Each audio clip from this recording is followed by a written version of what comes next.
दुनिया के सबसे ताकतवर देश में आज हालात ऐसे हैं कि जंग हजारों किलोमीटर दूर चल रही है, लेकिन चीख यहां के घरों में निकल रही है। अमेरिका की आम जनता आज उस जंग की कीमत चुका रही है जो ईरान के साथ लड़ी जा रही है। पेट्रोल पंप से लेकर के सुपरमार्केट तक और बैंक से लेकर के क्रेडिट कार्ड बिल, हर जगह एक ही दर्द दिख रहा है, महंगाई का, बढ़ते कर्ज और टूटते सपनों का।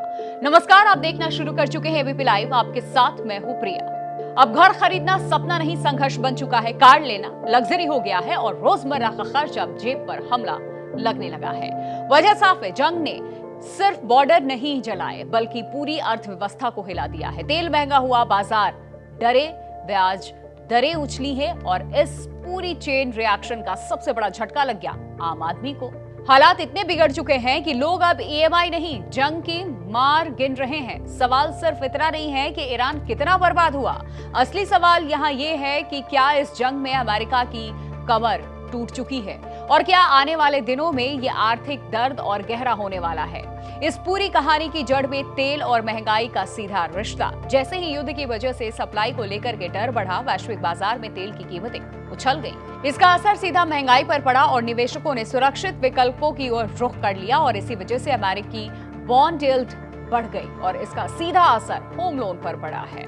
विशेषज्ञों के मुताबिक कुछ हफ्ते पहले तक जो 30 साल का होम लोन 6% से नीचे हुआ करता था, वो अब करीब 6.37% तक पहुंच गया है। सुनने में ये बेहद छोटा सा बदलाव आपको लगेगा, लेकिन असल में ये लाखों डॉलर का फर्क पैदा करता है।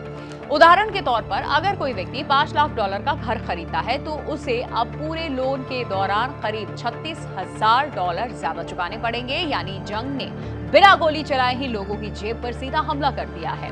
यही वजह है कि वॉल स्ट्रीट में भी भारी उतार चढ़ाव देखने को मिला है, जहां निवेशकों की चिंता साफ नजर आ रही है। ये असर सिर्फ घर तक सीमित नहीं, कार खरीदना भी अब पहले से ज्यादा महंगा हो गया है। ऑटो लोन की ब्याज दरें करीब 7% तक पहुंच चुकी हैं।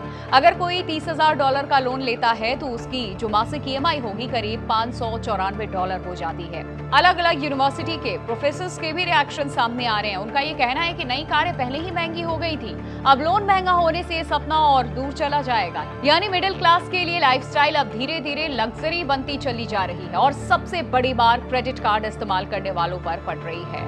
फेडरल रिजर्व की नीतियों के चलते क्रेडिट कार्ड की ब्याज दरें पहले ही 19% से ऊपर हैं और फिलहाल इसमें राहत की कोई उम्मीद नहीं है। जब तक जंग जारी है और महंगाई का खतरा बना हुआ है, तब तक फेड दरों में कटौती से बचता रहेगा। इसका मतलब साफ है, राशन, दवाइयां और रोजमर्रा की जरूरतें अब उधार पर खरीदना भी महंगा पड़ने वाला है। पूरी तस्वीर देखें तो ये सिर्फ एक जंग नहीं बल्कि एक इकोनॉमिक चेन रिएक्शन है। युद्ध मतलब तेल महंगा तो महंगाई का डर, बॉन्ड यील्ड बढ़ी, लोन महंगे हुए, आम आदमी पर बोझ पड़ा और यही वजह है कि लोग अब त्राहिमाम कर रहे हैं, बाप बाप कर रहे हैं, क्योंकि उनकी आय नहीं बढ़ी लेकिन खर्च तेजी से बढ़ गया।